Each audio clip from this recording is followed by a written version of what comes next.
Hey gang, welcome back to another episode of the Corporate Cowboys podcast. My name is Alex, and this is another episode. A little proof of life first. Today is Sunday, November 27, 2022, and we're going to put up another 30-minute consult. Try to make it to 30 because today's prompt is not that large. It's not that big. So it might not hit the whole 30, but we could go back and forth and really flesh this one out as far as critiquing the comments left on this Reddit post. You'll find this one under r/CareerGuidance. And the title says, "Is LinkedIn Premium really worth it?"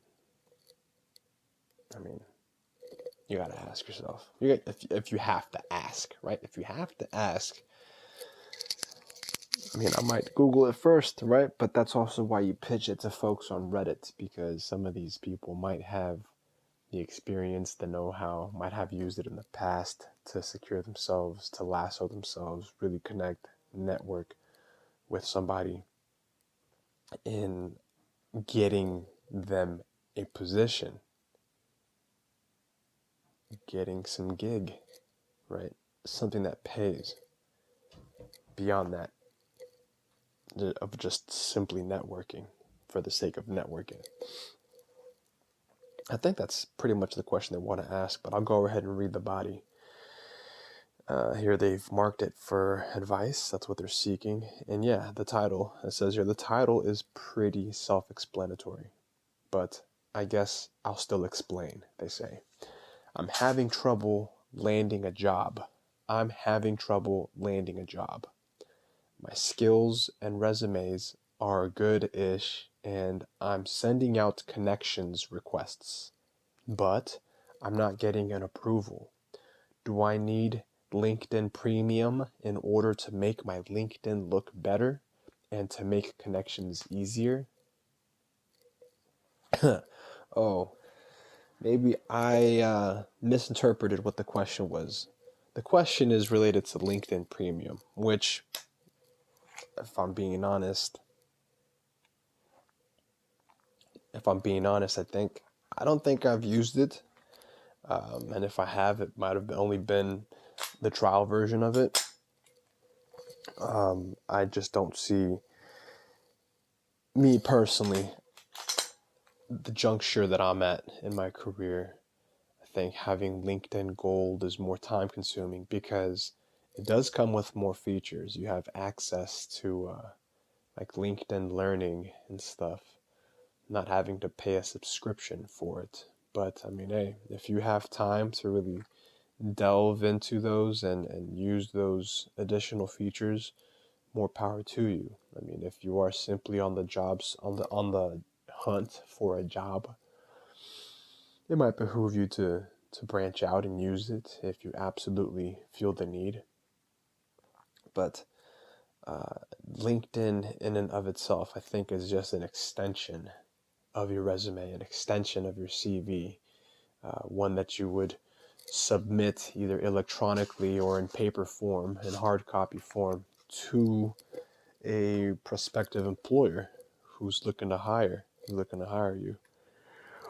Or for recruiters, if you're putting yourself out there, for recruiters who are looking for people to recruit. That's why you want the information that you leave to be accurate. Hold on.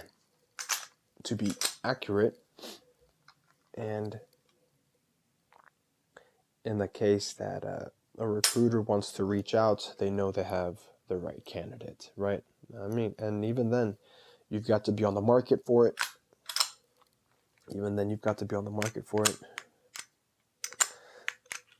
Yo, I watch these movies right now because I'm fucking with my gun.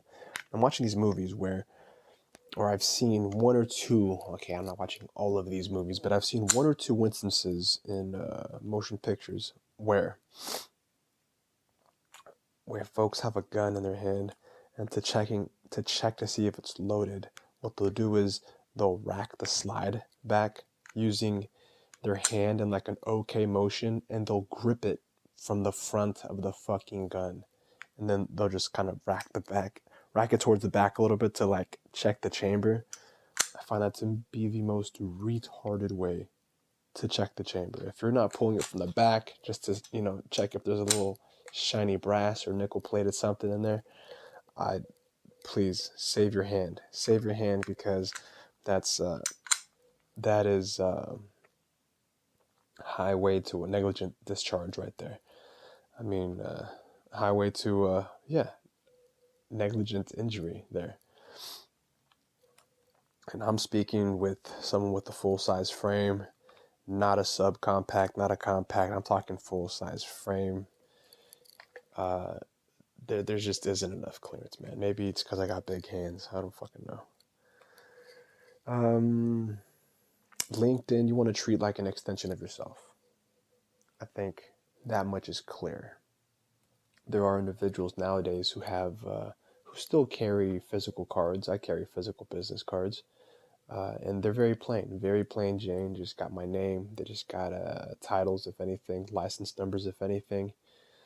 And I have different sets also, right? So it depends on what I need them for. If I'm going into an occasion, if I'm going to an event of some kind, then I might want to carry a certain set of business cards. And the name might be different. The name might be spelled up, might have a different format. So for every context that you're going into, if you can't print them yourself in a small batch, like 30, 50 cards at a time, because you won't go through 30, 50 cards in a year. I think if you're serious about what you do, going through 30 or 50 cards in a year, that's pushing it.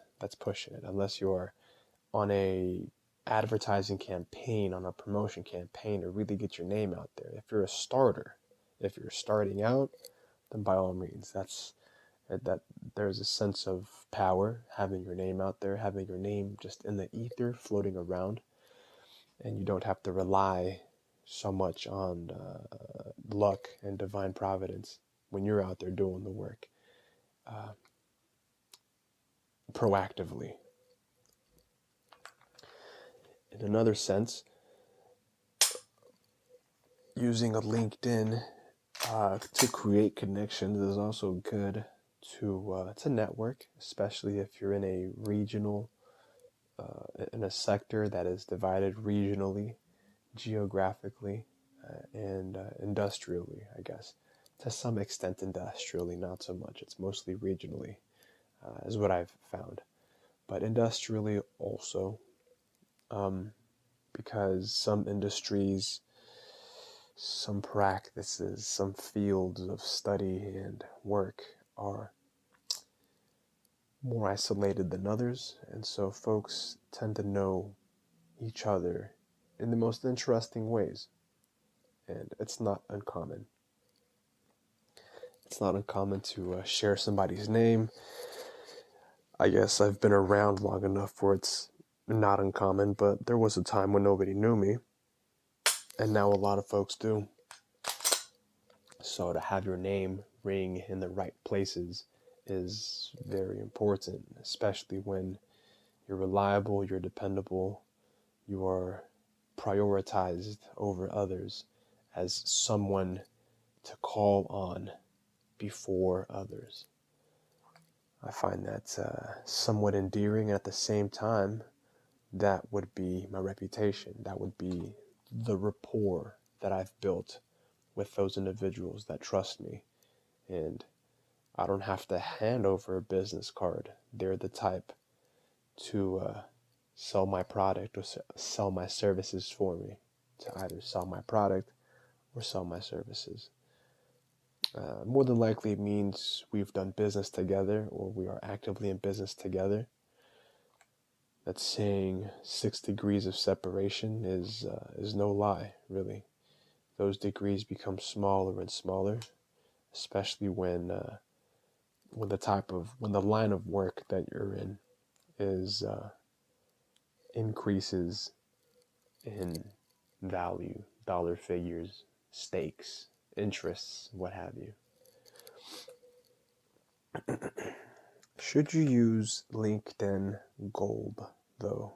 Or LinkedIn Premium, was it? LinkedIn Gold. What is the gold I'm thinking of? Gold. I guess it's because the symbol is gold. And I've seen a lot of folks that have LinkedIn Gold. I've seen some shit folks that have LinkedIn Premium that I wouldn't touch with a 10-foot pole. I don't care how much they pay in subscription, who they're buying off or sucking off at the company. that badge, that LinkedIn Premium badge, doesn't mean shit. But then there are others who know how to use and leverage the LinkedIn Premium services to their benefit. And to them, I tip my hat to them. I fire off a couple rounds in the air for them if I had to. Why? Because it's all a system. It's all a ploy. It's a tactic. It's a strategy. I'm still under the weather a little bit. Now, should you decide to use it, there is an option for a free trial. There's no need to just dive right in. But if you are in the market for a job or the market to just network and expand the resources at your expand the resources you have at your disposal, build on them, add to them. Using LinkedIn Premium on a trial basis is never bad either, but you've got to approach it. I would approach it, me. I haven't done this. I don't think I did this last time. Shit, I might have, but you want to approach it like a campaign. You want to set some goals out, some objectives for yourself, and you want to knock those objectives clean. What type of people you're looking for that do exactly what and for what reason. Why? Because reaching out to these people on LinkedIn is going to be different. Different has different meanings as far as direct messaging goes, as far as contracting for services and creating agreements, getting in touch with other professionals on LinkedIn. And I do mean professionals because LinkedIn has taken the way of other social media in the past couple of months, where folks are just posting hot takes and bullshit selfies from vacation on LinkedIn. And I don't hold it against them as of now, because like I said, I don't make a living off of LinkedIn, and because I don't post that, because I don't post that type of content, I know it doesn't reflect negatively on me. But should LinkedIn's reputation begin to affect its credibility, I think we could all see some type of change coming down the pipeline from LinkedIn themselves if they choose to regulate what type of content is posted, if it's not, I don't know, directly related to professional development or something like that. But, I doubt it to some extent, because, again, folks are now paying for LinkedIn premium subscriptions, and what they pay for is the access, is the license to open up new features, added features for it. So I feel like as long as folks are paying for it, LinkedIn is going to look the other way as far as the type of fuckery that people post. All right, let's take a look at some of these comments real quick, because this might be a short one, and I don't feel bad about it. LinkedIn, just one final thing I'll say personally is that LinkedIn is an individual choice. It's a decision that a professional makes towards building a professional identity, and it's only one piece of the identity. Obviously, the professional is you, the person. So your LinkedIn should not make or break you, the person. Your Your professional identity starts with you. Your reputation starts with you. The rapport you build should not be founded on what your LinkedIn profile looks like. If it did, I might be in trouble in some instances, because I don't even think mine is all the way complete. A lot of it is very private. A lot of it um, has been modified to fit my needs. So my full or complete or real name might not be available. It could be an alias for all you know. And my work experience, because it is all individualized, could be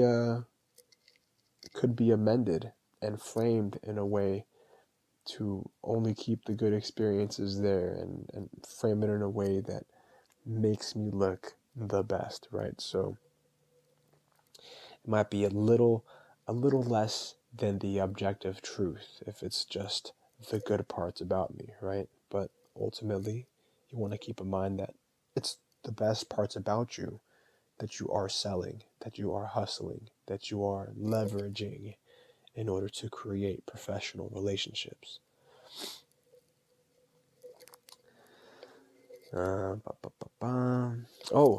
Speaking of other options for social media, professional social media, I've seen folks with these dot cards. They're called dot cards, and you can, I don't know, tap them to a phone that's got near frequency communications, NFCs, right? You can tap them. They've also got a QR code that you can scan and get the information from to view profiles, to view somebody's Instagram, Facebook, Getter, whatever the fuck they're using now, including your LinkedIn.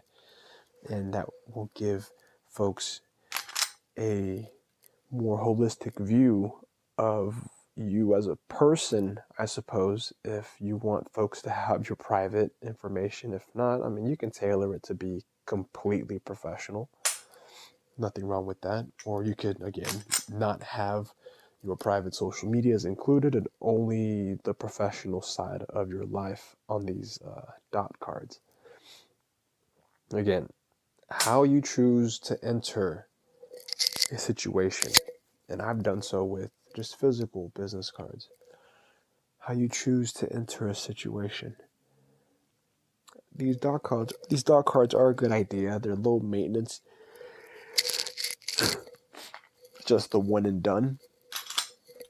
It's just the one and done. You set it up the one time, and whenever you need it, you can pop it onto somebody's phone, and they'll have all the information you want them to have at their fingertips for them to use. So that way they can refer you out. That's always good. They can refer you out and keep you in mind. Have your information, your contact information on hand if a referral is being made, right? Because that's the type of person we want to be. We want to be referred to as somebody who's competent and capable. Now, the first comment on this says, no. It gives you a tad bit of interesting info, but nothing really that helps you get a job. Oh, shit, that's true. That's true. I think I said that. It might open up some additional features for you. And I'm sure you've seen the ads if you open up LinkedIn every now and then to look somebody's professional experience up. They ask, like, some of the notifications might say, oh, you showed up in this number of searches this week, or this number of people viewed your profile in the past month. That's a feature of LinkedIn Premium, where if you pay the subscription, you then have access to a list of individuals that were you then have access to those metrics, to those metrics in essence. where you know exactly who was looking at your profile, or you know what searches were made to have you show up on them. And then you can go from there to edit your profile and adjust it in a way where you might show up on more, or you might show up on less. You want to show up on more specialized searches. You want to set yourself apart as a professional that does a certain something only, right?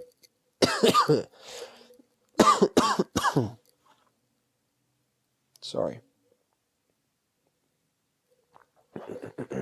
But it makes sense, I suppose, if you believe those metrics are worthwhile having and you'll be able to use them to your benefit, then it's obvious that they will come in handy, and they are valuable, a valuable source of feedback, if you will, of what you are putting out in the world or how you should change it if you feel the need to.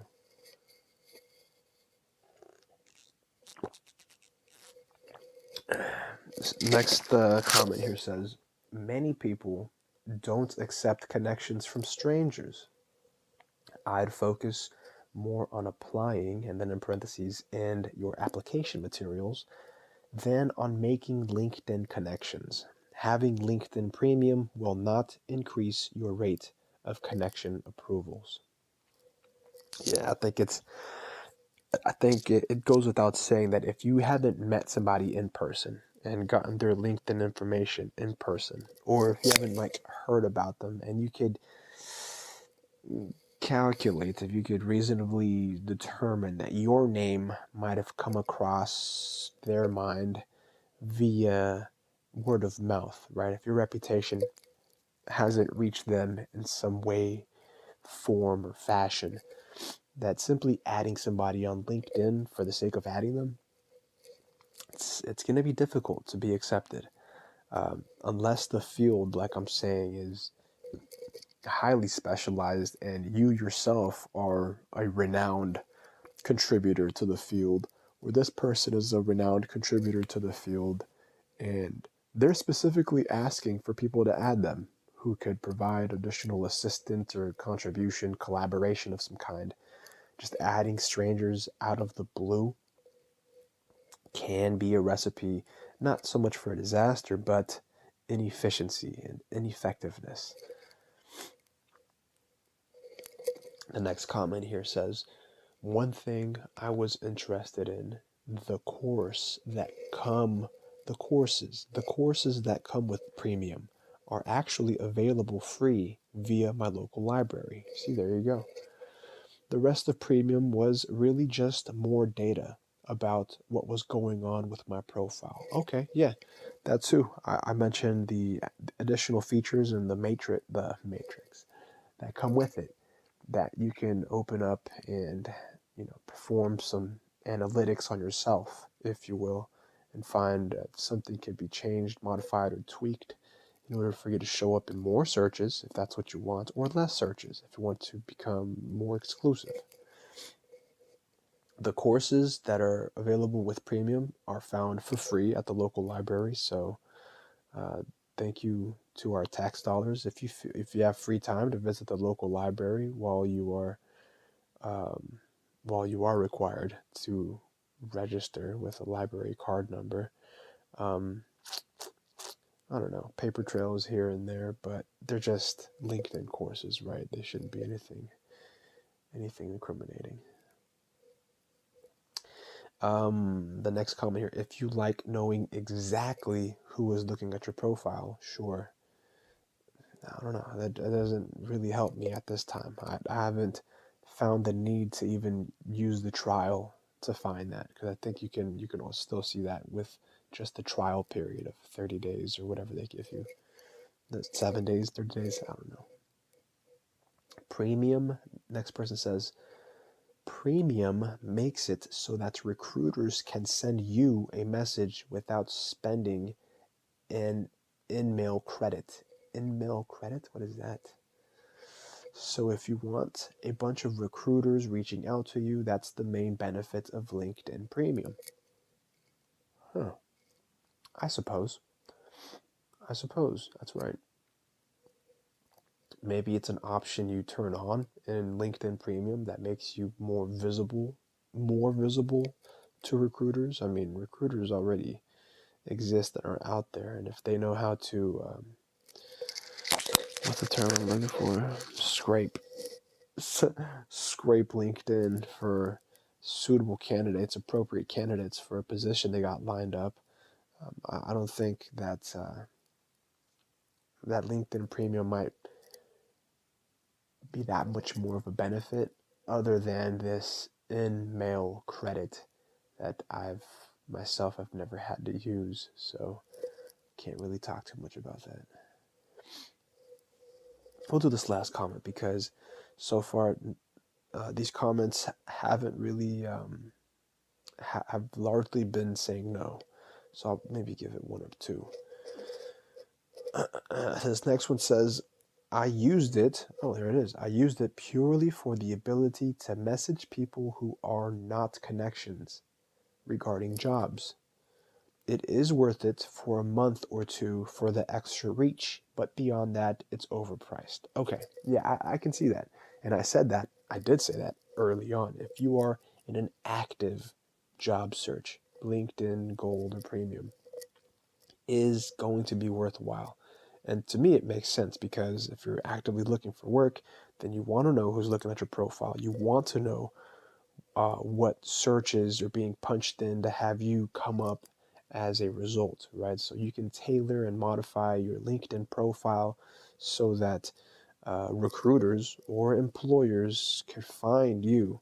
And additionally, you are yourself are able to message key figures in organizations you are interested in, asking if there's any vacancies in their organization, in their outfit, or if you have something in mind already, I mean, you could reach out as just a spearheading a type of initiative, some type of contract professional, and you want to be hitting key figures in organizations like vice presidents or executives or other middle managers to find whether or not you could, not cut in, but cut a deal. Here's the last one. I'll do this last one here because there is somebody who's saying yes. Oh, but solely because it allows you to message people without connecting. Yeah, it says, it's how I got my current job. I messaged two people at my target company, one who went to the same university, another who worked at the same big company in the past. One of them gave me a referral when recruiters otherwise refused to acknowledge me. The first month is free. Just use your 5 messages with care, then unsubscribe. During that time, I also reached out directly to a hiring manager for another role. That got me an offer as well, but I ended up turning it down. The TLDR on that is that the trial got me 2 job offers. No, it wasn't the trial that got him 2 job offers. It was this person exercising that trial. You have to go in with a campaign. Otherwise, you're just throwing money into the fucking ether. You're just pitching money at LinkedIn Premium for the sake of what? The added bonus of being able to snoop on who's snooping on you. That makes no fucking sense. It really doesn't. If you don't go in with clear-cut motives, clear-cut objective of who you want to initiate contact with, who you want to approach, who you want to interact with, for what reasons. LinkedIn is just the how. LinkedIn apparently gives you these use your messages, use your 5 messages. I'm assuming those are those in-mail messages that the previous commenter was talking about, that LinkedIn Premium gives you. And you have those at your disposal, so you want to use that as like a 5-shot revolver. As a 5-shot revolver to shoot your way into a fucking organization. I'm assuming those are 5 messages to start threads in, you see? And now I'm asking more questions. I don't know if those are just 5 messages back and forth, and that's that, or if it's 5 messages to start a conversation thread with someone in an organization. But that's for you to find out. You want to find out if you are looking for a job, then yeah. If you are actively looking for a job and you know how you could leverage LinkedIn Premium to your benefit, but you've got to know how to network either in person or virtually, right? You have to know what the fuck you're doing first. You have to have your resume in check, your CV in check, right? You have to have maybe some professional references, but those could be aggregated after the fact, right? If you make the initial contact first and you go through the hiring process, when the time comes to apply, you could put together your 3 to 5 professional references suitable for the job that you are applying in. If you need help creating a plan, if you're fucking clueless and need the help, you can hit us up for a one-to-one. That's what corporate cowboys are here for. They are for your professional development.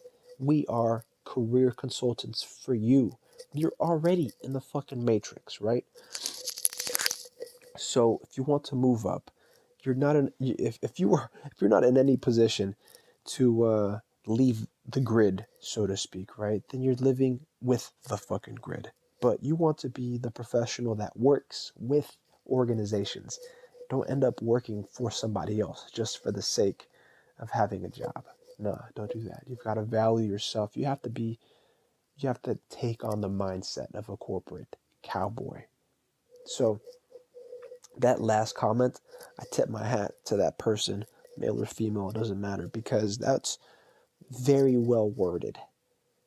As a corporate cowboy who went in with an objective, had 5 fucking messages, and got 2 offers. I mean, if we're talking a numbers game, that's a 40% success rate.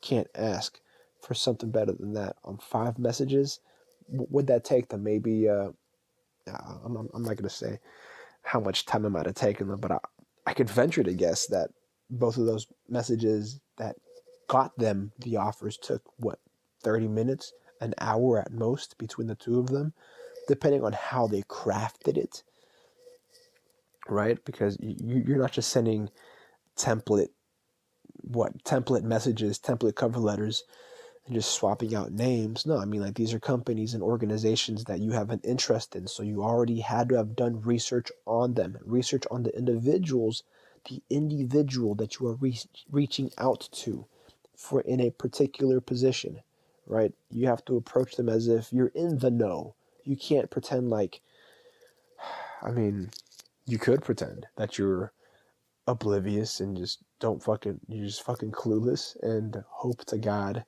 that that they're willing to donate their time in bringing you up to speed, but then you're wasting their time.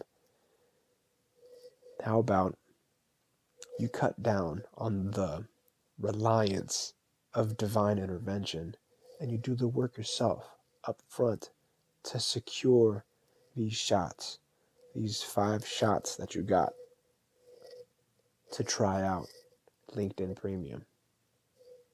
You know where to find us. On IG at Corporate Cowboys with a Z at the end. The Corporate Cowboys podcast on Patreon. You want to shoot us a couple bucks? Jump on a tier, dude.